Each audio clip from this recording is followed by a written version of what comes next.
Occasionally, something that seems to be just the peripheral, something that appears to be just a detail, sometimes encapsulates the entirety, and sometimes even on a deeper level than anything else. And if you look at the story of Purim, there's certain mitzvahs of the day that we have to do, certain obligations that we have to fulfill in order to fully participate in Purim. And then there's a little toy that we play with on Purim, which is called the Gragger. And essentially it's a noisemaker. That's a very simple toy that's done, and it has a little stick, a little stem, and on top there's something that twirls, and it creates noise. And when people say, when the Torah is read, when the Megillah is read and the name Haman appears, people make the noise with the Gragger. But if you look at this toy, the Gragger, you'll see that it's an inverse image of another toy from another rabbinic holiday, and the other rabbinic holiday is Hanukkah. And Hanukkah we also play with another toy, and the Hanukkah toy that we play with is a dreidel. And the interesting thing is that the difference between a dreidel and a Gragger is both of them have a stem, and they both twirl. But a dreidel twirls, you twirl it from above, and it spins on its bottom. And that's what spins, and you hold it from the top. The Gragger is the opposite, which is you hold it from the bottom and it spins above. And the difference between these two toys really essentially talk about the difference between these two holidays. And Hanukkah represents something that's miraculous. Something miraculous occurred. A small band of people, small group, small army were victorious over this mighty army. A small amount of oil lasted for 8 days. And Purim is a very natural story. Nothing miraculous occurs. It's just a natural event. And there the hands of Hashem, there the hands of God are in all those details. So if you want to reflect that in terms of the toys, Hanukkah, you play with a dreidel and you say there's a spinning hand above, and it spins the thing below, and it's very clear. And in Purim, we say it's stationary below. You don't see any movement. When you're holding the Gragger, you're not moving your hand. That's the part of the Gragger that's stationary. What's moving is really what's moving above. And the world below appears to be Helam, concealed. And that's the story of Purim. But if you try to draw a parallel between these two ideas, you'll see that they both speak about a concept of taking something that's square, and when you spin something, that square becomes a circle. So there's something about circling something that is square, to create circles of squares. So we have to think a little bit about what is the difference between a circle and a square. So the basic difference between these two ideas is that a square as a line represents something that's very defined and orderly. There's a beginning and there's an end. There's a top and there's a bottom. Something that's a circle, something that's in a circumference, that represents something that actually has no beginning and has no end. That's a machol, that's a circle. A circle has no beginning and has no end. And there's no point to say that it begins from here. So the difference between a circle and a square is a circle represents transcendence, or infinity, the possibility of no beginning and no end.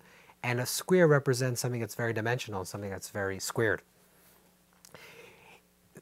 It's interesting that these both holidays are rabbinic holidays, and in both these rabbinic holidays, we take something that's square and we circle it. If you go a little bit deeper, you'll see that there's another third holiday that we practice, which is Simchas Torah, which is not a rabbinic holiday, not from the Talmud, not from Tanakh, not from Kisei HaKodesh, but it's also a holiday. It's mentioned in the Zohar, and then it's accepted by Jews for the last at least 600-700 years.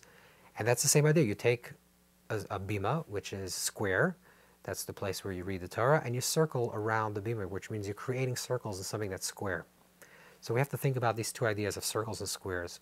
Circles, we said, is transcendence. Square represents defined. The difference between these two would also be the difference between poetry and prose. Something that's following a sequence and something that is poetic, an outburst.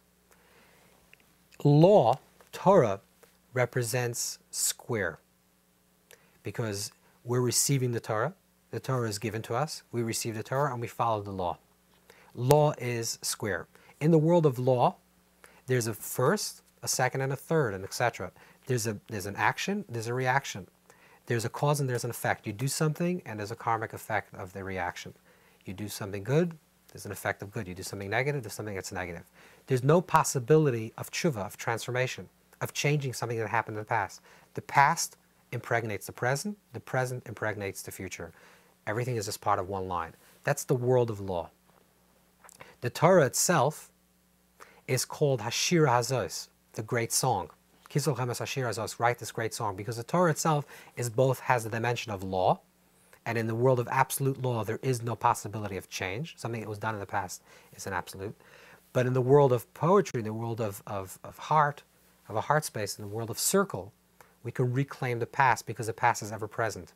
And that's why the Torah is called Osir Shir. And literally, what you do when you write the Torah is you write it in lines, and then you roll it as a circle, as a scroll. Similarly to the Purim Megillah, which is written as lines and rolled as a scroll. So the difference between these two ideas is law, a law which is very strict, versus a compassionate law, which is the ability to transform things that were done in the past. On a deeper level, we see this idea of circle specifically connected with rabbinic holidays. And the understanding is as follows. There's a famous teaching in the Zohar that the Zohar writes that there are three things that are attached to each other, three that are knotted to each other. Araisa, God, Hashem, Torah, Kuchabrichu, Hashem, Araisa, the Torah, V'Yisrael, and Israel. So there are three things that are attached to each other. Then there are three knots. There's Hashem, the Creator, the Torah, the wisdom of the Creator, and people of Israel. But the question that is asked is, if they're as a chain connected, these three, then you only need two knots. You don't need three. You would have the Torah, Kuchabrichu, then Araisa, then below that would be the Torah, and then the people of Israel, and you have two knots that would connect them. Why does it say that there are three? And the answer is because Yisrael then reconnects with Araisa, with Kuchabrichu. So you have Kuchabrichu, Hashem, the Torah, Israel, and then Israel connected with Hashem, Torah, Israel. Which means like this, that when you create that circle of Kuchabrichu, Araisa, and Torah, Hashem, the Torah, and Israel, and you take it from a line image, which is one below the next, and then you circle it, what you have now is rabbinic Judaism, which is the idea, if you look in the story of the Megillah, the story of Purim, according to the readings of our sages in Tractate of Shabbos, the Talmud says that in the story of Purim is Hadur Kiblu, that the people re-accepted the Torah, that the Torah was originally given at Sinai. But when the Torah was given at Sinai, the image of the Torah is Tachti Sahar. They were standing suspended under the mountain. The mountain was suspended above their heads. So you have Hashem, the mountain, and the people. And the people are just accepting the Torah. They're just receivers. Later on in the story of the Megillah, in the story of Esther, which is the story of Purim, it says that they accepted the Torah from love.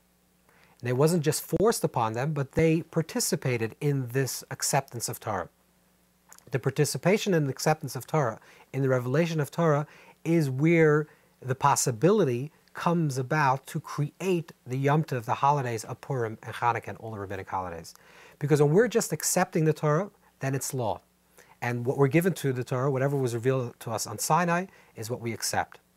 When Hashem gives us the Torah, Hashem gives us the Torah in a way that we, through the Torah, now can connect with Hashem that's beyond the Torah and add to the Torah.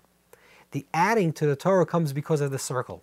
So when we accept the Torah in a way that we accept it lovingly, not just something that's imposed upon us from something that's a line, one below the next, but we accept it in a way that lifts us up to connect with the Creator, then by our connection with the Creator, through the revelation of the Torah, we can then contribute and add to the Torah.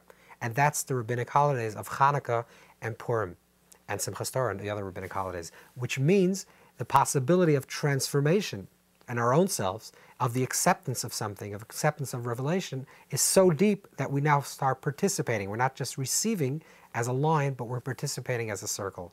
And that's the prose, that's the poetry, that's the participation, that we are participating in the revealing of the Torah. And that's the deeper truth of Purim, that Purim is not simply a holiday that we celebrate that we were almost about to be annihilated, and then we were redeemed, and then we survived. But on the deeper level, it's the re-acceptance of the Torah. And that's why we celebrate Purim in a way that is dedicated to our acceptance of the Torah, of learning Torah, receiving Torah, learning more Torah, reading the Megillah, and doing the mitzvahs of the Torah. And that shows our dedication that we're going to add and increase in our joy and participation in the receiving of the Torah.